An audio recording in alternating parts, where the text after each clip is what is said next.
Puji Tuhan. Saudara-saudara, pagi hari ini saya ingin bicara tentang satu tema, yaitu New Era. Saya coba cari ilustrasi gambar, saudara. Waktu di internet, dapat semua sendal, saudara. Sepatu. Karena rupanya,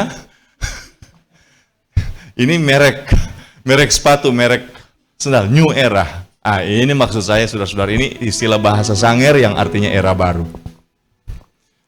Mari kita akan membaca Alkitab dalam kitab Injil Matius pasal 24.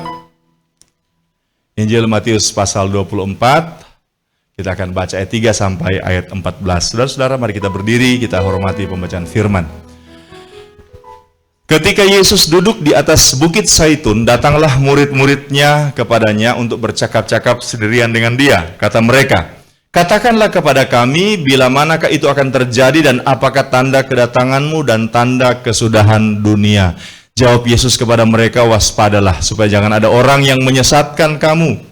Sebab banyak orang akan datang dengan memakai namaku dan berkata, 'Akulah Mesias,' dan mereka akan menyesatkan banyak orang. Kamu akan mendengar deru perang atau kabar-kabar tentang perang.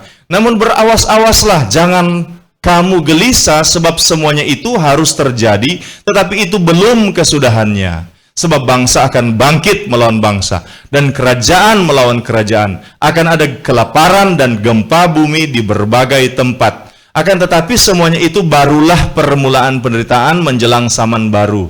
Pada waktu itu kamu akan diserahkan supaya disiksa, dan kamu akan dibunuh, dan akan dibenci semua bangsa oleh karena namaku. Dan banyak orang akan murtad, dan mereka akan saling menyerahkan dan saling membenci. Banyak nabi palsu akan muncul dan menyesatkan banyak orang.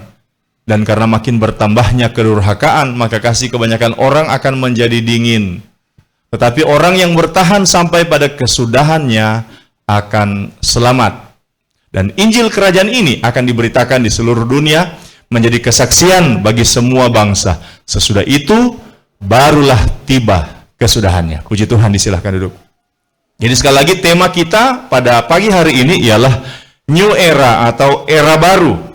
Kalau saudara baca dalam kitab Matius 24 ayat 8, coba kita langsung fokus dengan ayat yang ke-8. Dikatakan begini, "Akan tetapi semuanya itu," semuanya apa? Semua yang disampaikan tadi, yang dijelaskan oleh Tuhan Yesus, tanda-tanda, ada kelaparan, ada perang, ada penyakit, dan semua itu barulah permulaan penderitaan menjelang apa? Zaman baru. Kata zaman baru ini, saudara-saudara, yang saya jadikan tema kita untuk kita bicarakan pada hari ini. Haleluya. Nah, saudara-saudara, ada banyak orang bertanya begini, "Pendeta, ini sekarang kita di mana posisi kita menjelang kedatangan Tuhan?" Ada orang bilang begini, "Apakah kita sudah ada di meterai keberapa, pendeta? Kita ini sudah adakah di sangkakala keberapa, pendeta? Atau mungkin ini sudah di cawan, pendeta?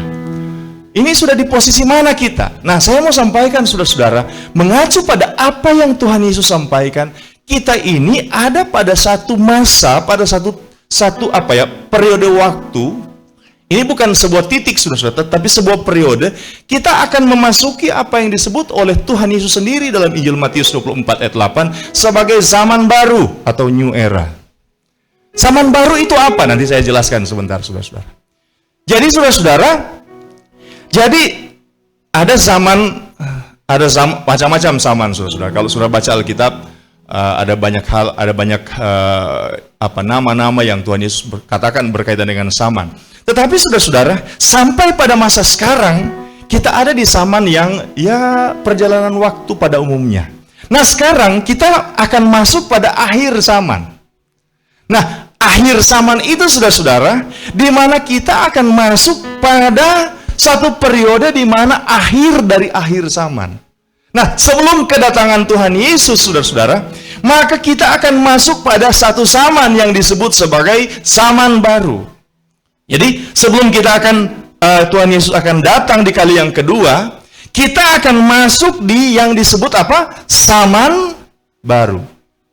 Zaman baru itu zaman apa? Zaman menjelang kedatangan Tuhan Yesus. Menjelang kedatangan Tuhan Yesus. Artinya, saudara-saudara, akhir zaman itu sudah jadi lebih dekat. Sebab istilah akhir zaman dalam Alkitab itu, saudara-saudara, mengacu pada zaman Roh Kudus. Jadi kan kita tahu ada zaman Bapa, zaman Anak, zaman Roh. Nah, akhir zaman itu adalah zaman Roh Kudus.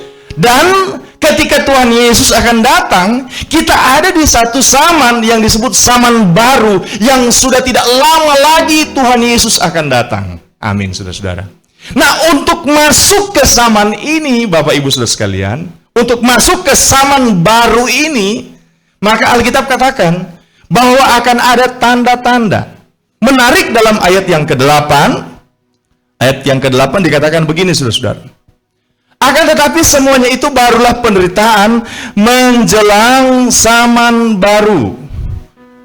Dalam Alkitab berbahasa Indonesia, saya rasa kita tidak terlalu melihat maknanya secara konkret, secara gamblang. Tetapi kalau kita perhatikan dalam terjemahan bahasa asli, jadi sebelum zaman baru ini kita akan mengalami yang namanya penderitaan. Nah, penderitaan ini, saudara-saudara, dalam bahasa Yunaninya disebut dengan istilah Odin. Odin. Di sini ada Edin. Tapi sekarang dia sementara di satu tempat. Nah, ada namanya Odin. Nah, ini Odin. Penderitaan ini namanya Odin dalam bahasa Yunaninya. Apa itu Odin? Odin itu adalah istilah khusus buat rasa sakit yang dialami oleh seorang wanita sebelum melahirkan. Jadi ini Odin ini istilah khusus. Jadi kalau misalnya wanita mau melahirkan, biasanya akan mengalami apa? Rasa sakit. Nah, saudara-saudara, menarik sekali bahwa dalam Alkitab coba kita lihat di dalam ayat 36, Matius 24 ayat 36 dikatakan begini. Tetapi tentang hari dan saat itu, saat kedatangan Tuhan, tidak seorang pun yang tahu. Malaikat-malaikat di sorga tidak, dan anak pun tidak, hanya Bapa sendiri. Artinya, kedatangan Tuhan atau akhir zaman itu sebenarnya tidak ada tanggalnya yang disosialisasikan. Misalnya, kita akan melaksanakan KKR misalnya tanggal 1 November. Itu ada tanggal. Sehingga misalnya dari bulan sekarang? Juli, jemaat sudah bersiap. Tanggal 1 November. Kalau misalnya mau bikin KKR, misalnya jemaat GPD-DTC, tetapi tidak disebutkan tanggal berapa, jemaat pasti akan bertanya-tanya kepada tim pastoral, kepada gembala, ibu gembala tanya, kepada wakil gembala, dan semua yang ada di pastori, kapan? Harus ditetapkan secepatnya, supaya jemaat akan siap-siap. Akhirnya dibilang, nanti bulan November awal. Tetap jemaat tidak puas. Harus ada tanggal pastinya, Pak Gembala, supaya memang kita bisa menyiapkan diri dengan sebaik-baiknya. Nah, tanggal itu membuat orang atau menstimulus seseorang untuk menyiapkan diri. Persoalannya adalah kedatangan Tuhan Yesus yang didahului oleh zaman baru itu tidak ada tanggalnya. Tetapi Alkitab memberikan kepada kita pemahaman bahwa meskipun kedatangan Yesus zaman baru akhir zaman itu tidak ada tanggalnya, tetapi ada tandanya. Karena kedatangan Tuhan itu, saudara-saudara, itu berkali-kali, ada 2 kali yang saya mau sampaikan di sini, disampaikan baik oleh Tuhan Yesus maupun oleh Rasul Paulus, bahwa kedatangan Tuhan itu sebelum zaman baru ini akan ada tanda-tanda seperti perempuan yang mau melahirkan. Jadi untuk masuk di zaman baru, zaman menjelang kedatangan Tuhan yang semakin dekat, itu akan didahului oleh tanda-tanda. Seperti wanita yang akan melahirkan. Saya pernah lihat wanita yang mau melahirkan. Kebetulan istri melahirkan dengan cara sesar, sehingga setengah jam atau 1 jam sebelumnya masih senyum-senyum, tertawa. Tapi kemudian masuk di ruang operasi dan tiba-tiba saja sudah ada Dea, Abi, dan Fafa. Pernah kejadian, saya lupa, Abi atau Fafa. Kakak saya, kemudian, waktu anak Fafa. Kakak saya, Dea, berdoa, Tuhan Yesus tolong melahirkan. Sementara bersungguh-sungguh, saudara-saudara, saya dengar ada nyanyian bayi menangis. Kakak saya terus berdoa, Tuhan tolong dia sementara. Saya bilang, oh tuh, terima kasih. Sudah Tuhan, terima kasih. Nah, itu kalau orang melahirkan dengan cara sesar. Tapi kalau orang melahirkan dengan cara normal, cara biasa, saudara-saudara. Saya pernah jaga kakak saya waktu melahirkan.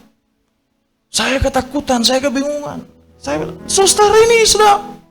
Suster bilang, belum Bapak, belum. Kakak saya mulai kontraksi.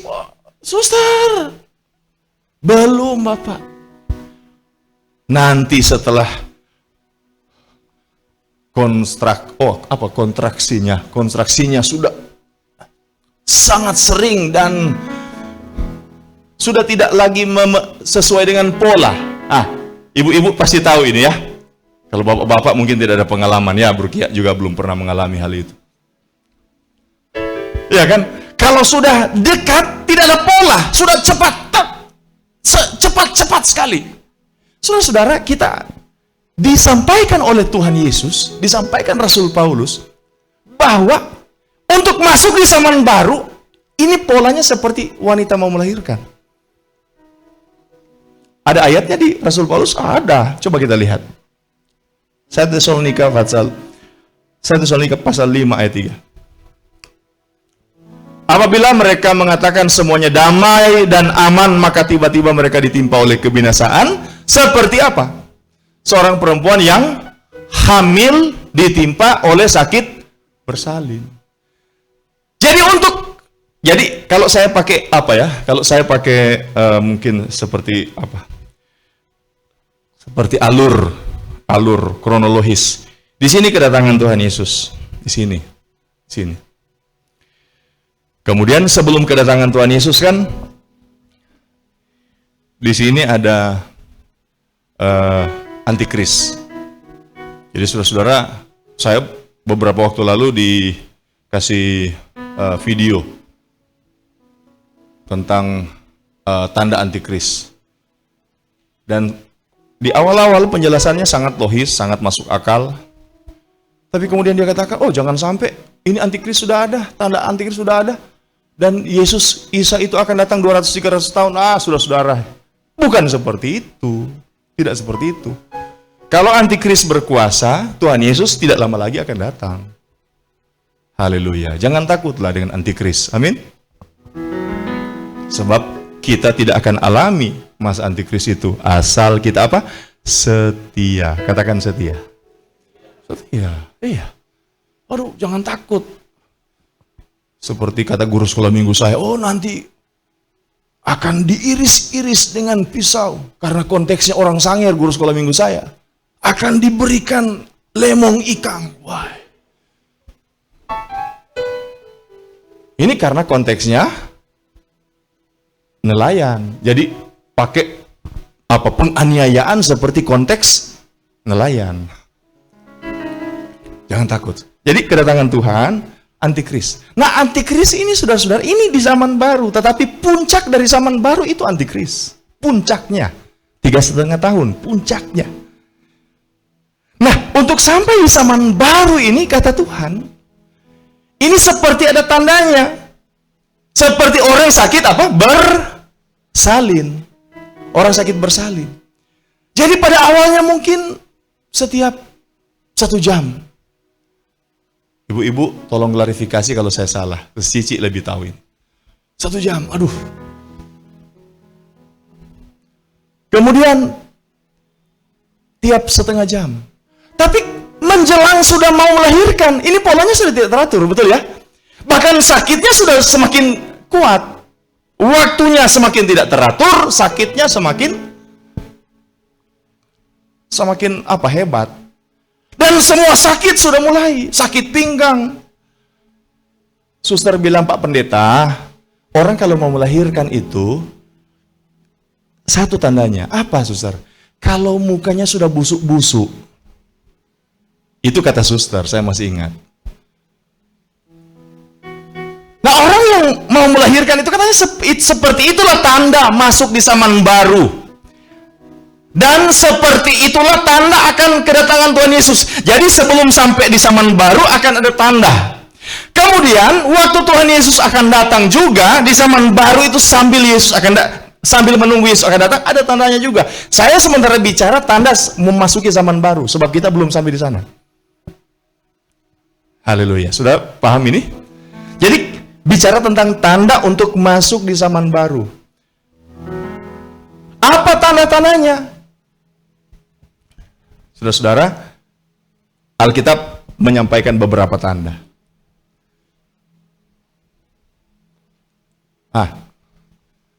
Apa tanda-tanda?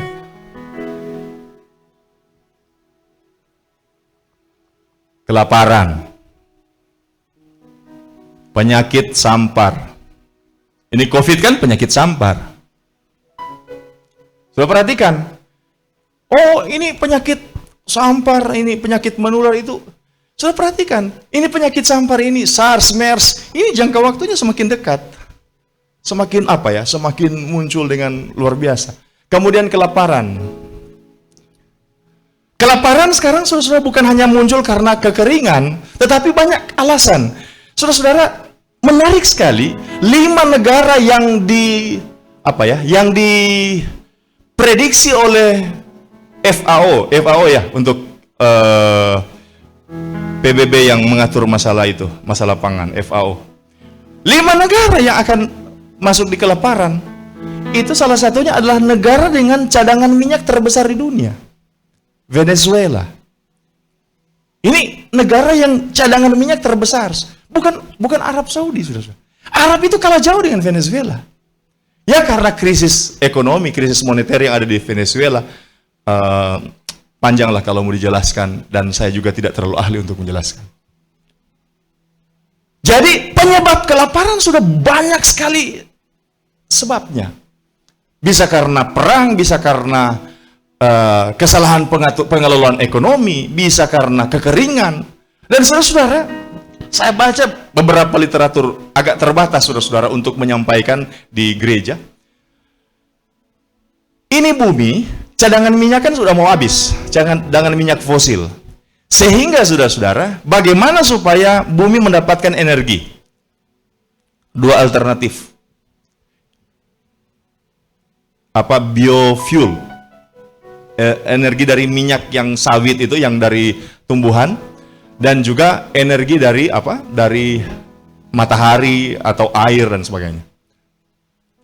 Nah sekarang saudara-saudara, karena cadangan minyak akan habis, maka rame-rame orang tanam sawit. Kenapa harga kopra menurun? Ya karena sawit ditanam. Banyak minyak dihasilkan dari sawit. Sawit itu sebenarnya minyaknya dialokasikan untuk apa? Untuk bahan bakar kendaraan.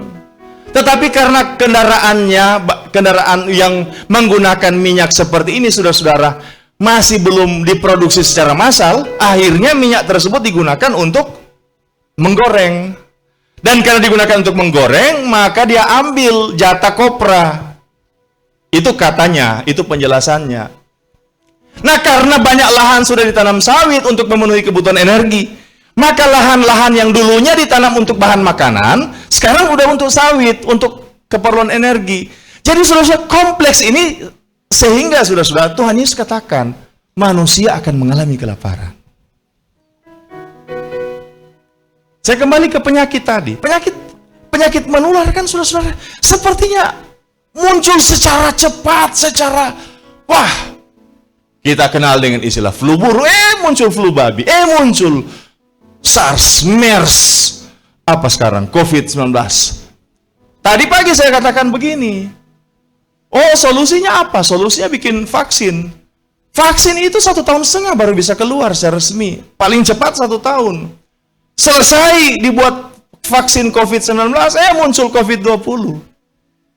Bikin vaksin lagi 1,5 tahun, pakai masker 1,5 tahun. Itu pun kalau kita masih bertahan 1,5 tahun pakai masker. Katanya kita hirup karbon dioksida kita. Kenapa singers?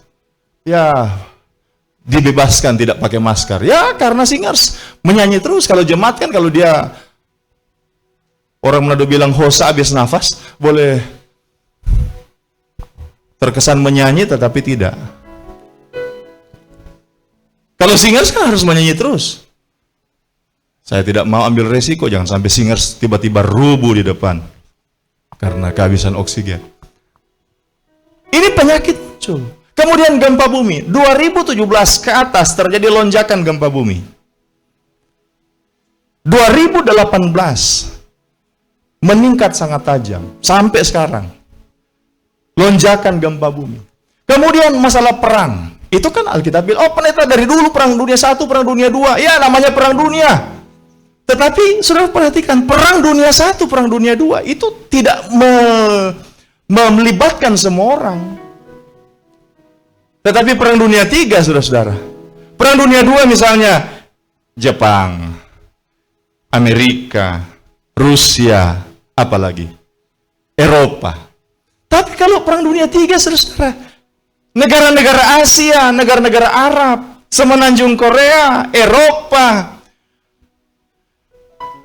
Saudara-saudara, semua ini memaksa saya yang memang juga masih sangat senang tinggal di dunia,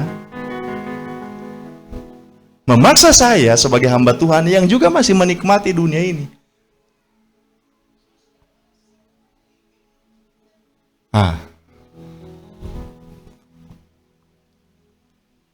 Harus mengambil sebuah keputusan bahwa memang kita sekarang akan masuk di zaman baru. Kita akan masuk di apa? Zaman baru. Ini situasi, bahkan saudara-saudara perhatikan. Saya jelaskan ya agak sporadis ini, saudara. Coba saudara perhatikan di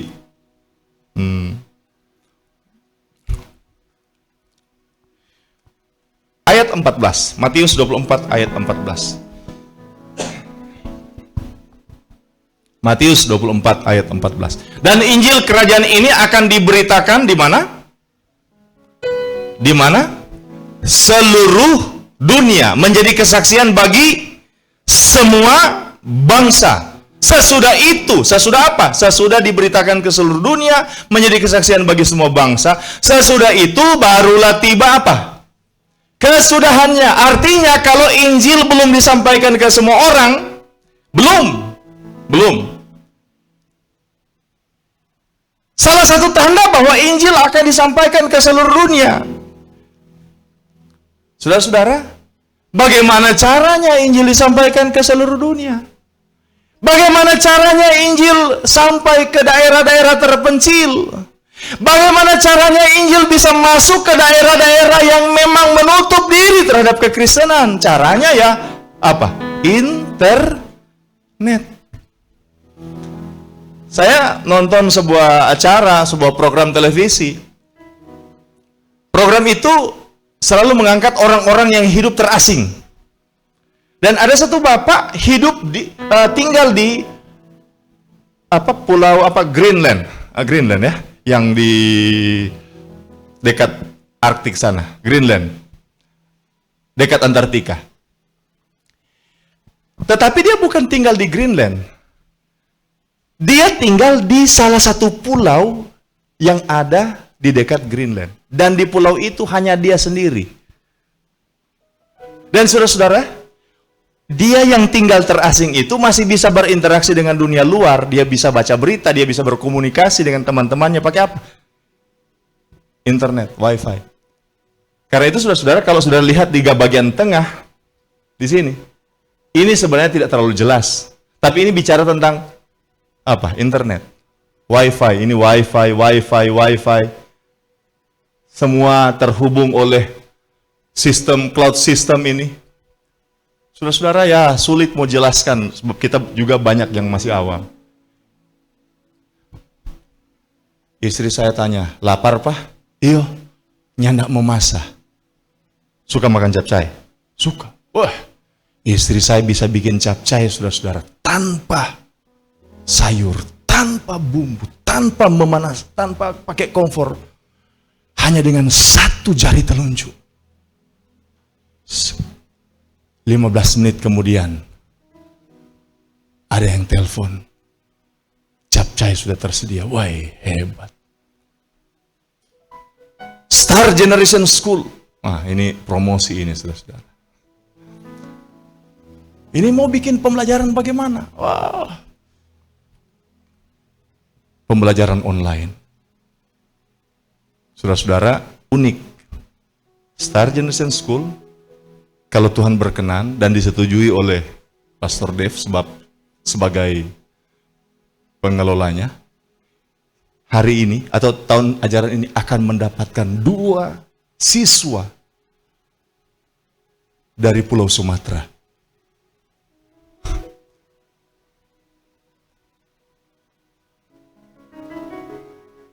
Anak dari adik saya, ponakan saya. Mamanya telepon. Saudara-saudara, saya ini Chinese. Yakinlah.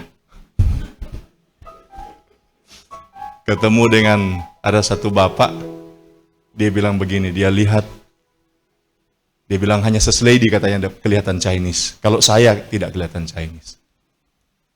Saya bilang coba, pasti akan menetes darah dengan huruf-huruf Chinese. Nah, saudara-saudara, adik saya, saudara-saudara, panggil begini, kok bagaimana ini NW sama Geren? Kenapa? Ini NW ini sekolah di kampung, di tempat mereka, di Pulau Bintan. Tapi sekarang kok dari semester lalu, dari tahun ajaran lalu, tidak bisa datang ke sekolah. Sekolah mereka juga tidak pakai online. Jadi NW tidak belajar. Boleh masuk SGS. Pastor Dev bilang, dia kalau menganggukkan kepala itu artinya dia sementara berpikir. Tapi kemudian beliau katakan begini, ada kemungkinan itu ya Bapak Gembala ya, ada kemungkinan. Sebab dia di kampung tidak bisa ke sekolah. Di sekolah di kampung itu juga tidak pakai apa? Pembelajaran online. Jadi lebih dekat ke kampung sebenarnya dari segi jarak, secara dunia nyata. Tetapi saudara-saudara dari segi dunia maya, dia akan bisa lebih belajar di SGS. Saya dengar pengarahan dari kepala dinas. Siswa baru misalnya harus ke sekolah. 10 orang ya untuk SMP. SD berapa orang? 10, SD 10 ya. SMP 10 orang sudah. TK 5. Jadi kalau misalnya SMP 1 misalnya terima 300 sekian orang, jadi orientasi siswa baru itu akan dilaksanakan dalam waktu 38 hari kalau umpama 380 orang. Itu baru selesai orientasi, belum belajarnya. Betul, saudara-saudara, itu saya kutip dari penjelasan kepala dinas. Tetapi di SGS online. Dan ini banyak tipuan sebenarnya. Ini Fafa sementara online dia dengar ini. Pakai seragam. Tapi ini baju rumah.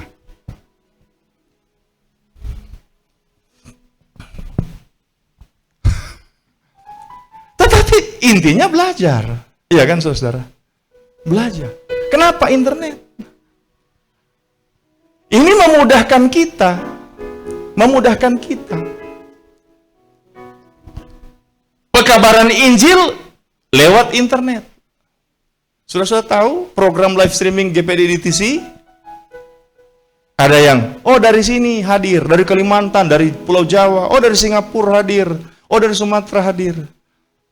Ini gara-gara internet.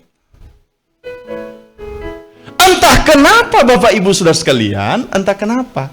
Semua ini muncul bersamaan. Coba kita renungkan dengan akal sehat. Entah kenapa semua ini muncul bersamaan.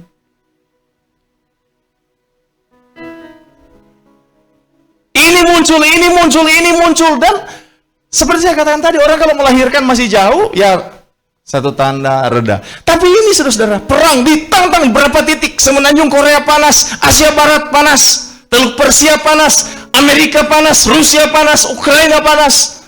Ini muncul kelaparan di banyak negara muncul. COVID, pandemi di seluruh dunia, gempa bumi. Saya katakan tadi 2018, 2017 terjadi lonjakan. Ini tiba-tiba muncul. Plus masuk revolusi industri 4.0.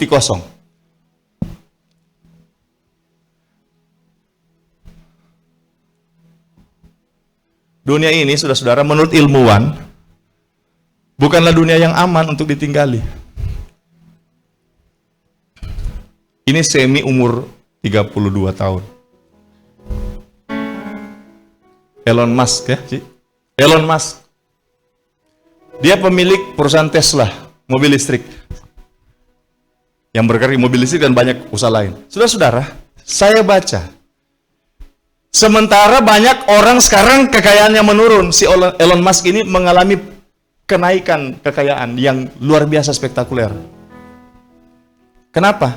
Sebab dia banyak mengadakan terobosan-terobosan. Inovasi-inovasi perusahaannya. Salah satunya adalah dia mau bikin katanya pesawat untuk bawa orang ke Mars. Mars ini tempat tinggal. Daripada tinggal di Girian berbahaya, tinggal di Mars. Kalau di Girian satu kapling mungkin sekitar 45 juta, tapi kalau di Mars mungkin lebih murah. Naik pesawatnya yang mahal. Kenapa ada seperti ini? Kenapa? Karena orang-orang berhikmat, orang-orang yang punya intelektual, secara ilmiah orang tahu bumi ini sudah tua.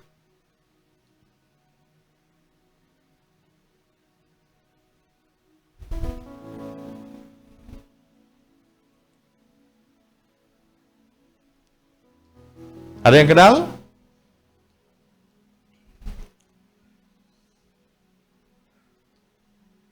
Bill Gates.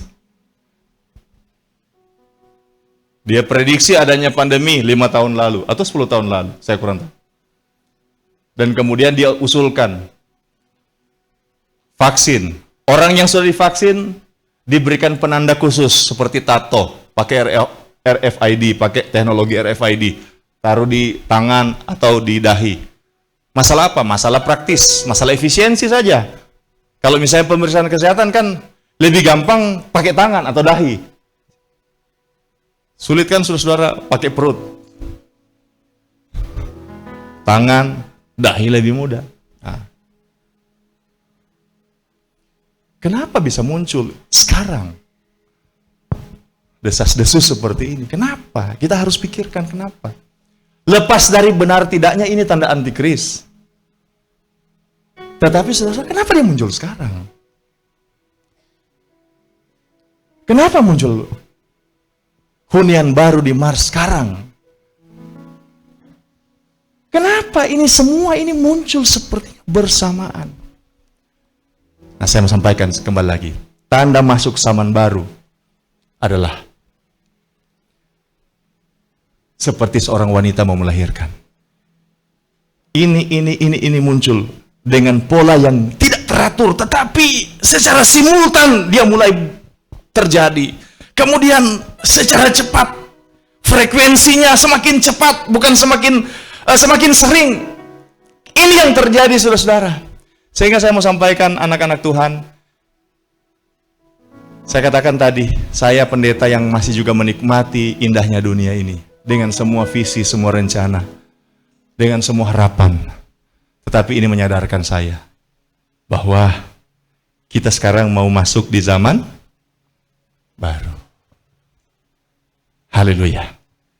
Haleluya. Oh, ini kurang haleluya. Ini khotbah pertama ini pendeta, khotbah perdana. Jemaat baru masuk perdana sudah sampaikan ini, baru gambar ini supaya terlalu bikin damai.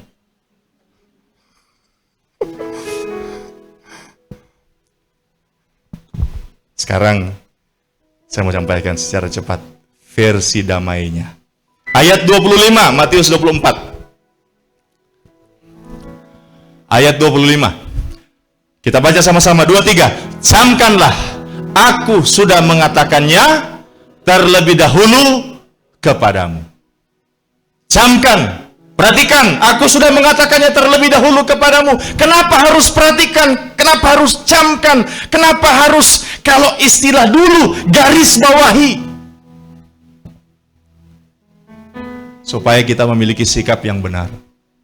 Sebentar malam saya akan uraikan 3 sikap yang benar. Pagi ini saya mau sampaikan secara cepat. Sikap yang benar itu apa? Dalam Matius 24 yang sudah kita baca tadi, ada 3 sikap yang kita harus pegang teguh. Penjelasannya di ibadah sebentar malam. Sikap pertama ayat 4.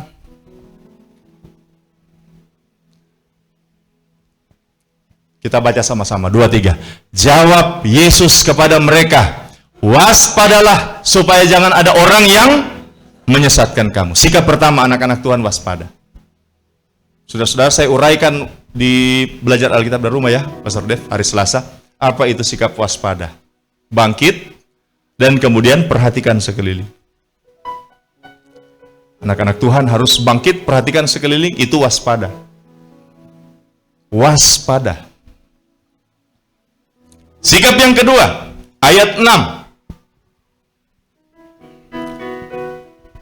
Kamu akan mendengar deru perang atau kabar-kabar tentang perang. Namun berawas-awaslah, jangan kamu gelisah, sebab semuanya itu harus terjadi, tetapi itu belum kesudahannya. Ya, kita baru masuk di zaman baru. Kita baru masuk di zaman baru. Jangan gelisah. Kenapa kita jangan gelisah? Karena Tuhan janji Dia akan menyertai kita. Yang setuju katakan amin. Karena Tuhan janji Dia tidak akan memberikan pencobaan lebih besar, lebih kuat, lebih berat dari apa yang bisa kita tanggung. Katakan amin. Jangan gelisah. Oh, perang, nanti kita kena bom nuklir. Tenang saja, saudara-saudara. Oh, gimana RFID, nanti kita akan di begini begitu. Tenang. Jangan gelisah. Sama dengan anak-anak, saudara-saudara. Ma, mobil Manado kong. DP mama bilang, nanti. Tenang, Joko. Kenapa Tuhan tidak tahu ketakutan kita? Tuhan tidak tahu apa yang kita pikirkan. Ada satu lagu lama. Tenanglah kini hatiku, Tuhan pimpin langkahku di tiap saat dan tetap ku rasa.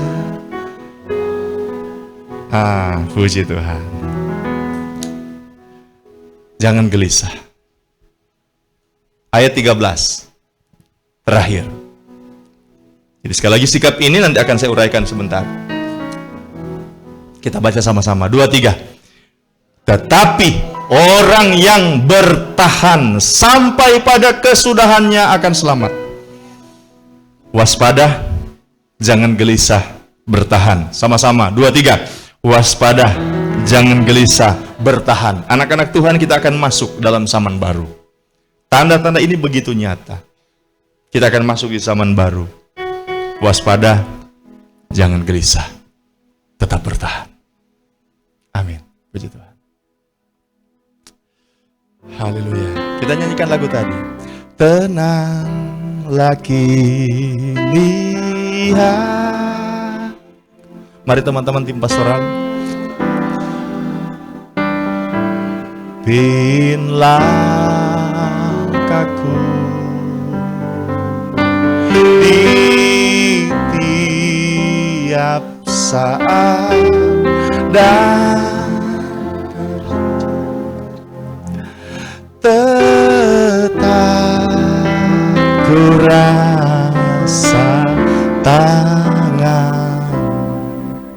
Tuhanlah, Tuhanlah yang memimpin tanganku dipegang teguh, hatiku berserah penuh, tanganku dipegang teguh.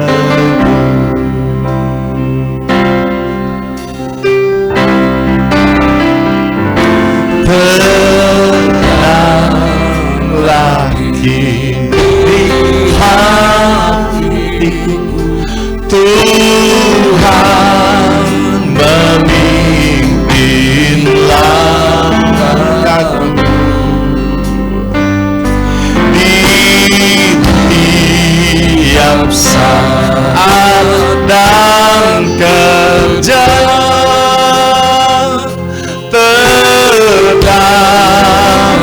rasa tangan. Mari kita berdiri sama-sama. Tuhanlah, Tuhanlah yang membimbingku, tanganku dipegang teguh,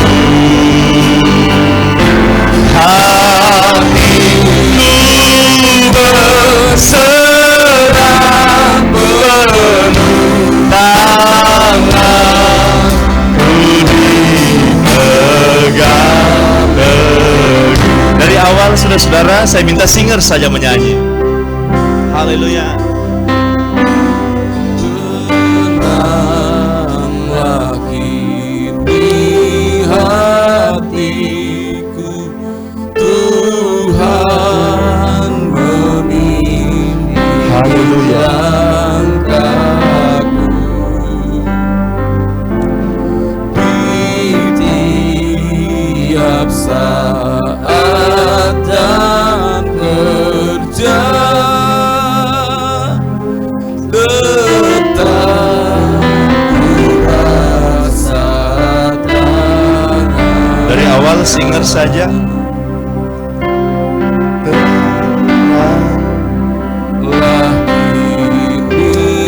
Yesaya 41 ayat 10. Janganlah takut, sebab aku menyertai engkau. Janganlah bimbang, sebab aku ini Allahmu. Aku akan meneguhkan, bahkan akan menolong engkau. Aku akan memegang engkau dengan tangan kananku yang membawa kemenangan. Haleluya. Sama-sama saudara-saudara. Amin. Tuhanlah